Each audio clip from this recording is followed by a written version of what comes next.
Hello students, I hope you're all having a good day. Welcome to Sourcing Classes. This is a part of series of video lectures targeting prelims and mains 2021. This video covers economy related current affairs from 23rd August till 29th August. Let's begin. Due to COVID-19, there has been a fall in employment. Fall in employment led to fall in national income. Now, fall in national income resulted in decreased collection of tax revenues. Now, decreased tax revenues forced the government to spend more. Because of the COVID-19 also, government had to increase its expenditure. Now, increased expenditure resulted in increased fiscal deficit. Now, this article here focuses on the tax collection aspect. Now, of 130 crore Indians, only 1.3 crore people are paying effective taxes. Now, we have already discussed the concept of effective taxation in one of the earlier videos. To refresh your memory, let me say it once again. Around 2.5 crore Indians pay taxes, but most of them claim their IT returns by contributing to PPF on housing loans, etc. So only 1.3 crore people of the 130 crore population are effectively paying taxes that are contributing to the tax revenues to the government. Now, in spite of increasing population, the number of effective taxpayers are becoming very less. Now, this is because of two reasons. One, government itself is giving certain tax concessions. For example, people who are filing tax returns of up to 5 lakhs do not have to pay tax. And the other reason for the decreased tax returns is tax evasion. Now, there are two kinds of tax evaders. Of course, these are rich people. The first category does not disclose their complete income. And the second category people, they escape the tax net completely. If we look at the figures, direct tax to GDP ratio has been stagnant at around 5.5%, which means tax collected to GDP ratio is only 5.5%. Now, if we could bring these people to disclose their entire income and pay honest income tax, we can expect a raise in tax to GDP ratio. Now, if we can bring the tax evaders into tax net, then we not only increase tax to GDP ratio, but also the number of people paying effective taxes will be more. Now, a 2016 report says that around 10% of Indians earn 55% of national income. If government could bring all the 55% of the income under tax net, the tax to GDP ratio will be increased from 5.5% to 18%. Now, this we are talking about only income tax. If we add corporate tax to the income tax, then the tax to GDP ratio will increase to 20%. So, with the inclusion of this 55% of incomes and corporate tax, the tax to GDP ratio will be 20%. Now, this 55% figure do not take into account black income. Now, obviously, people paying taxes pay taxes out of white income and not black income. Demonetization was supposed to bring this black income under the tax net. Somehow it did not happen successfully. So if we were to bring all the black income under tax net, this tax to GDP ratio will be even more higher. According to a report, around 23,000 people fled India in the past 5 years. These 23,000 people are high net worth individuals. So government should devise a plan or strategy to bring all these people under tax net to increase its tax revenues. The government is not able to trust either taxpayer or the tax official, so it has decided to give the process of taxation or the duty of taxation to computers, thus bringing taxpayers charter and faceless assessment and appeal. Under this, computers will assign an officer to assess income tax of an individual. So different officers will be involved at different levels in the review of taxation. So this makes it impossible to form a nexus between taxpayer and the department official, thereby bringing down bribery and harassment. Other than this faceless appeal, the entire department is being reorganized into assessment units, review units, technical units, and there is also a separate unit to look into past tax matters. Now, all is well so far, but there are a couple of issues in this faceless assessment. Now, any person or individual who knows the system well can manipulate the computers and use it to their advantage. Now, the second issue is the tax department is grossly understaffed. What takes a chartered accountant many months to prepare is expected by an officer to review in a period of couple of hours. This makes it impossible for the tax department official to review the taxation very efficiently. So, if government could address these issues and bring up with a solution, then the tax to GDP ratio will be increased grossly. This article discusses various constraints faced by India into becoming a manufacturing power. Recently, many American, South Korean and Japanese companies which are based out of China are in discussions with the Indian government to move or relocate their plants to India. There are three reasons why these companies want to move out of China. One is supply chain disruptions. Because of COVID-19, there has been a lot of supply chain disruptions in China. So, continuing business with China or relying heavily on China for manufacturing goods is not a good business strategy. The second point is fear of Chinese dominance over essential industrial goods. Now, the third reason is growing risk and uncertainty.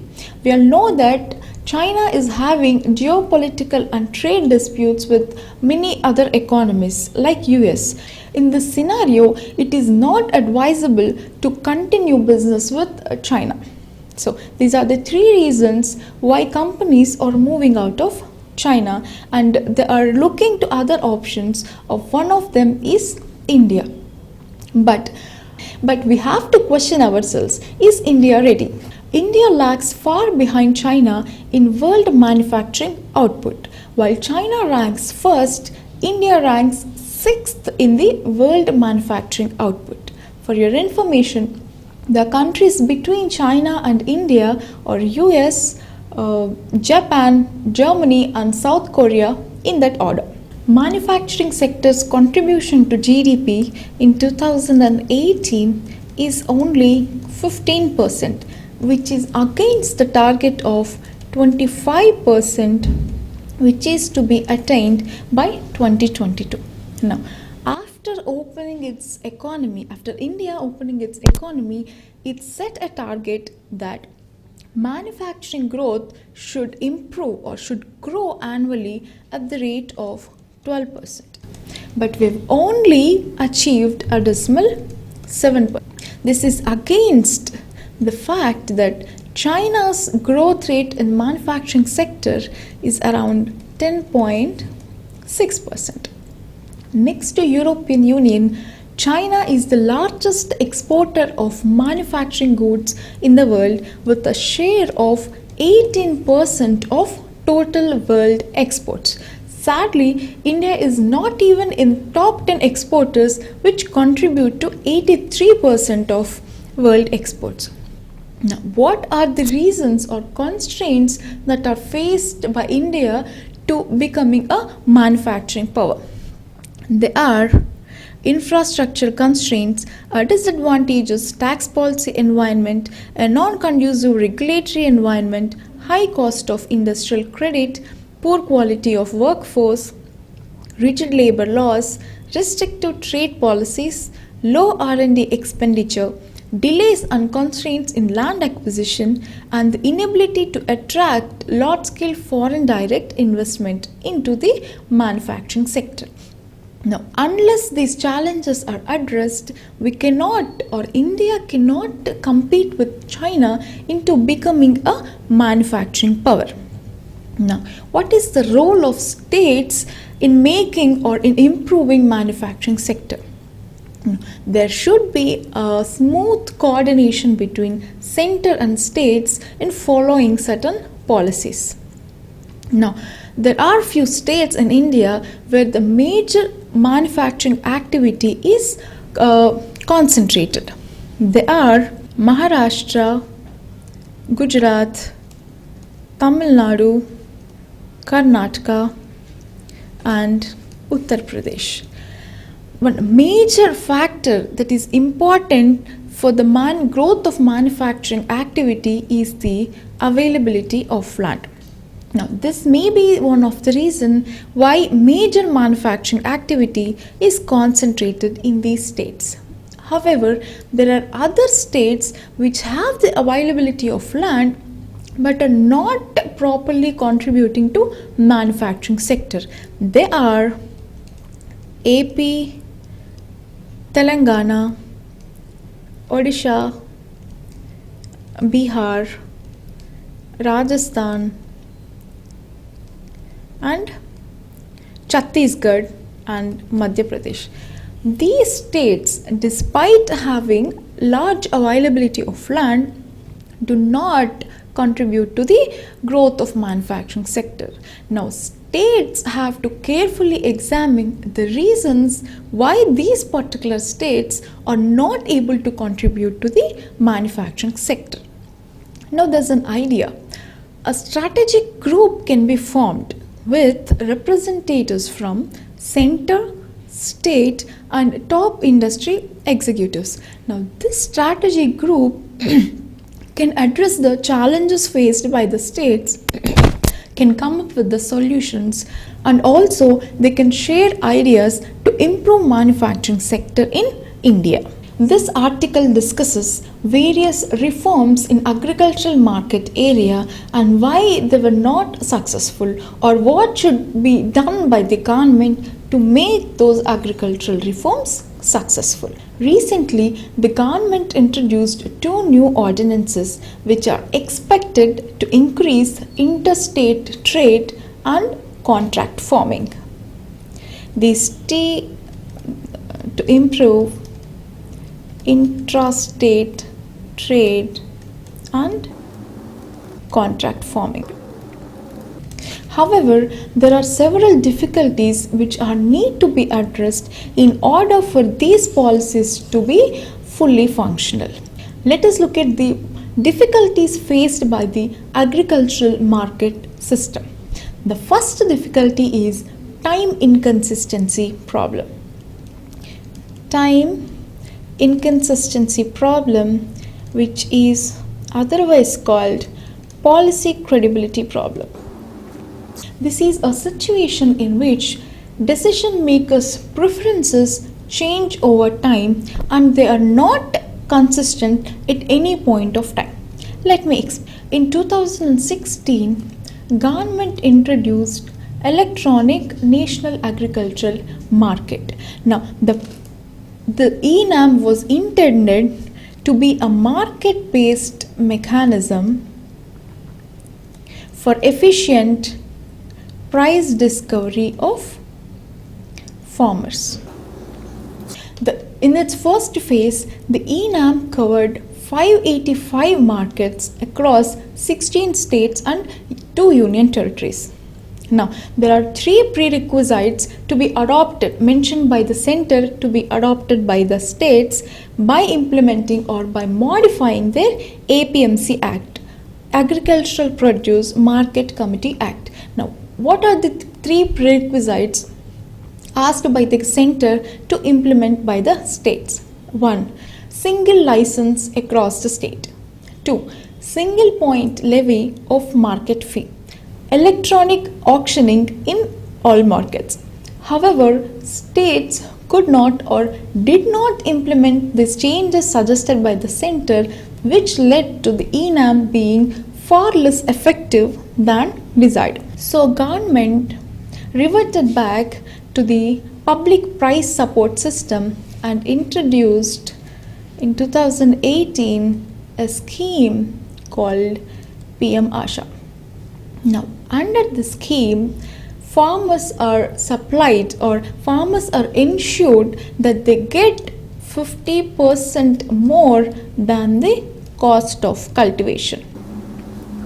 So, for example, the cost of cultivation for a particular crop incurred 100 rupees for a farmer.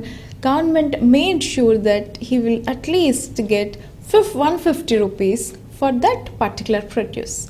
But the problem is the scheme was only confined to oil seeds and pulses due to fiscal deficit problems. So, however, other crops which did not receive the benefit of MSP procurement system also needed this PM Asha program. So this led to a failure of the scheme, which resulted in a more bold action by the government by thus introducing PM Kisan scheme. In the interim budget of 2019-20, government introduced PM Kisan scheme, which is a direct cash transfer scheme. The scheme was laid with a budget outlay of 75,000 crores. Under this scheme, 6,000 rupees is given to each farm household annually. This Prime Minister Kisan scheme, PM Kisan scheme, has met with success so far. But due to COVID-19 situation, there arise the need to review the market reforms for their effective functioning.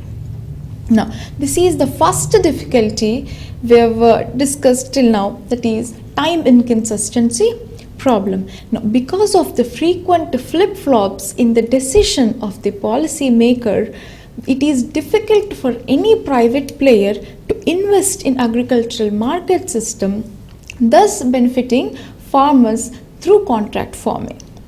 Now, the second issue with the agricultural market system is coordination or lack of it.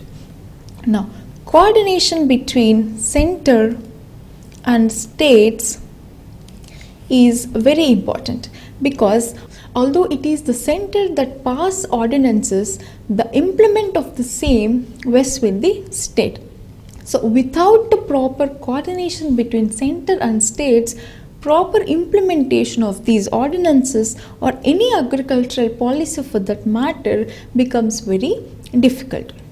Also, there has to be coordination between or among the states, because interstate movement of or interstate trade of agricultural goods can only happen when there is a nice coordination among the states. Now, the third important issue is multiple market failure and the resultant interlinkage of rural markets. Absence of credit or insurance to the farmers may force the farmers to depend on local input dealers or middlemen. So this agreement ties the farmer with that middleman, limiting the choices of the farmers. So in order for these agricultural reforms to be fully functional, the government has to address these particular issues. In conclusion, consistency in policy, coordination between states and between center and the state, and complementary reforms are essential for the fully functional or fully implementation of these agricultural market reforms. After lockdown, India saw a revival in economic momentum. However, due to reimposition of lockdown in certain parts of the country acted as a dent in the economic revival. This resulted in increased inflation, forcing RBI to hold its interest rates. Now, this article states that the assessment of RBI says that economic landscape of India will be even more stressed in the near future. It gave 4 reasons why in economic landscape of India will be stressed. The first reason is shock to private consumption. The second reason is strain of public finances. The third reason it gave is anemic appetite for investment among corporates. And the fourth reason is credit flow impeding risk aversion among bankers. These are the reasons why economic landscape will be even more stressed in the near future. The assessment of RBI also mentioned that the service sector, being the prime mover of the economy, is also badly affected because of the lack of consumption in hospitality and transport sector. Whatever consumption that has survived the pandemic shock is now manifested as essential spending. Government spent much of its revenue in the first quarter itself, increasing its expenditure. Now it is not in the position to spend any more in the further fiscal. So the solution suggested by the RBI is private funding. RBI suggests that government should sell its stakes in areas like coal, steel, railways, power, etc. The RBI suggests that government should monetize its assets or sell its stake in coal, steel, railways and power to raise finances. Now the problem here is the private sector or the corporate sector is already facing acute liquidity crunch. Now private players are asking government for tax exemptions and credit availability. So it is not in a position to invest in or to buy the stakes from the government. So it is to be seen what is the permanent solution for the government to raise finances to meet its expenditure. This article discusses the India's need for a fiscal council, but we've already discussed the concept of fiscal council in one of my earlier videos. But because of the importance of this topic, I have decided to discuss this topic once again. So please note down if there are any additional points in this article which will help you in the examination. According to the report of CGA, the fiscal deficit of the year 2019-20 is estimated to be 4.6%. This is 0.8% higher than the revised estimates. Now for the current year, the current financial year, the fiscal deficit is said to be around 7% of the GDP. This is against the 3.5% estimated fiscal deficit during budget. The 7% is fiscal deficit for only center. Now if we combine the consolidated fiscal deficit of center and states, the fiscal deficit will lead up to 12% of the GDP, and the the debt to GDP ratio will be increased to 85%. Now we've already discussed the debt to GDP ratio.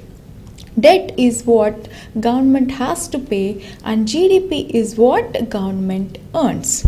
So the debt to GDP ratio in the current fiscal is supposed to be around 85%, which is against the target of 60% suggested by the encasing committee.